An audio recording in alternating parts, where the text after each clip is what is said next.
G'day and welcome to Mark and Sam After Work. Today I want to do another video about using bipods. A fair old while ago I did a video on shooting a bipod from a bench and introduced to some people. A lot of people already knew this, but introduced to some people at least, and it's been seen a lot by people. We get a lot of comments on that video, but about actually working at some way of preloading or stabilizing your feet on your bipod. Whether that's in, this was actually then I was on the back of a truck, we're talking about shooting from a bench, and showed how just letting your bipod feet skid caused the rifle to be less stable, and by having something to put the legs of the feet of the bipod against and just preload a little bit, put a little bit of tension on there, helped with that side of things.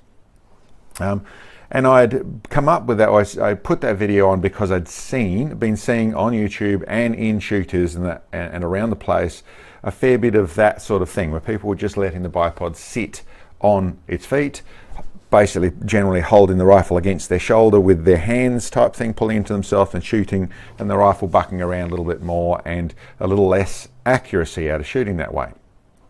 Now, for a similar reason, now I'm starting to see more people who, and I'm not suggesting it's because of my video, although it probably has influenced some people to go there, but in general a trend to go with stuff to actual, where they've got a piece of wood or something on the front of their bench, they're preloading against it, but they've gone down this road which I have seen other people go down the road of, if a little bit helped, then a lot should help more. So bigger is better sort of stuff. The eyes are bigger than the belly type thing, where I suppose what I'm saying is no, more isn't always better, and I'm doing this video to try and correct that. Now, I should say, if it's working well for you and what you're doing works really well, you shoot, it suits you nicely, you get good groups, your accuracy is great and all that sort of stuff, fine, leave it alone. I'm not trying to change what you're doing if it's working for you. But I do want to, I suppose, reiterate and point out a top-up to that video, I suppose, of the actual preload on a bipod. Yes, I feel there should be some, but too much actually causes problems. Now, I saw that here directly myself with Sam, who started to get a little bit of elevation inconsistency in some of the shooting. When we had a look at things, and when I'm sitting back behind a spotting scope, spotting for her doesn't let me see that quite so easily, but when I started to look a little closer at some footage and things, I realised what she was doing was over preloading, pushing too far forward. Couple of things that causes. One, you're putting a stress in things that are not really designed to be stressed like that. Although you'll probably find with, and this is where the conversation is going to go, with strong bipods, with rigid legs and strong bipods and being able to load up on it makes the rifle seem like it moves very little, and you'll keep a good picture and that sort of stuff because you've sort of clamped the rifle down there. In what I've seen is that then starts to cause some inconsistencies because of the stress you set up inside of things. You're also, in doing that sort of stuff, it doesn't translate to being able to shoot in all different situations. But as said, if it works well for you, it works. What I've seen a little bit more of that recently. Heard recently someone saying how they tore the sling swivel stud out of their rifle because of how much they were preloading their rifle. Talking to people who are saying, oh, they don't like, those bipods look too flexible, like this system here. It looks too flimsy for me. I want it to be big, strong legs. I want to be able to load up against it. You need to have stronger bipods. I suppose would come to the brackets of saying, no, that's not at least how we do things, and where I've seen accuracy in all shooters, in all the ways of doing it, isn't about muscling the rifle, isn't about pushing heavily into it. Yes, it can work in places, and it will tend to have a little window it works in, and as said, if it works for you, leave it alone. But what I'm trying to build is something that shoots everywhere. So how you shoot on a bench to how you shoot prone to how you shoot all over the place really is all, I suppose, I'll come back to the concept of what I'm coming from. On this sort of rifle, it's very easy to see. This is one of my bipod systems using Atlas bipod legs in a long leg configuration. But you can see there's this little bit of flex over the top there where the bipod is actually rocking backwards and forwards. that really works well for me, because where I want the rifle to behave smoothly and completely consistently is just for those microseconds while the bullet is traveling down the barrel.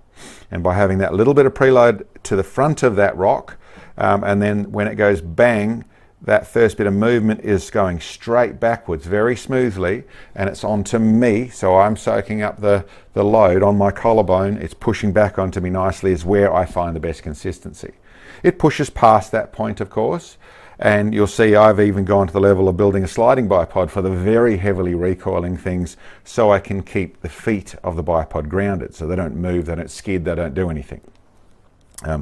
But it's actually about a very gentle, a very relaxed, a very comfortable, where the rifle is actually moving really, although grounded, it's actually floating straight back into me, the shooter. I'm not trying to clamp it into a place, I'm letting it happen smoothly.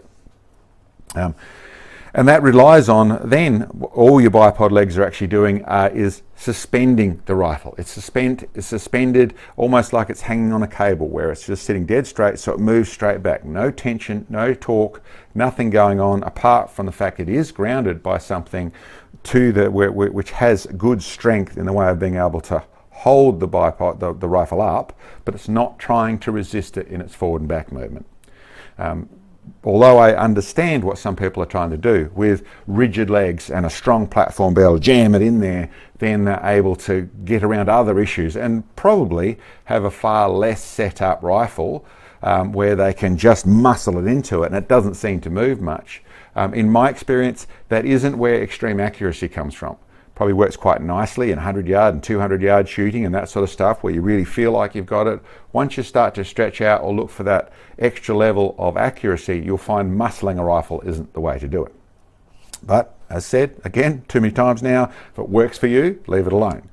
I think that's about what I wanted to say. I should say I've got obviously this big beast up here, which has got that. I'll come back down to a normal sort of a bipod. Just for a normal, this is this little fella I showed another bipod on just recently this week, but the same sort of thing. This is harder to see, but there is that little bit of free play in there, and by the same thing, by just setting up to where you've got a little bit of preload, and it doesn't mean you can't have a big solid thing to come up against, it just means you're only just feeling that preload onto it, so when it shoots it comes back over that little rock. It's exactly what I want to see. And if there's no rock in your bipod, as a question asked recently, there's no rock on my bipod, how would you suggest to shoot it?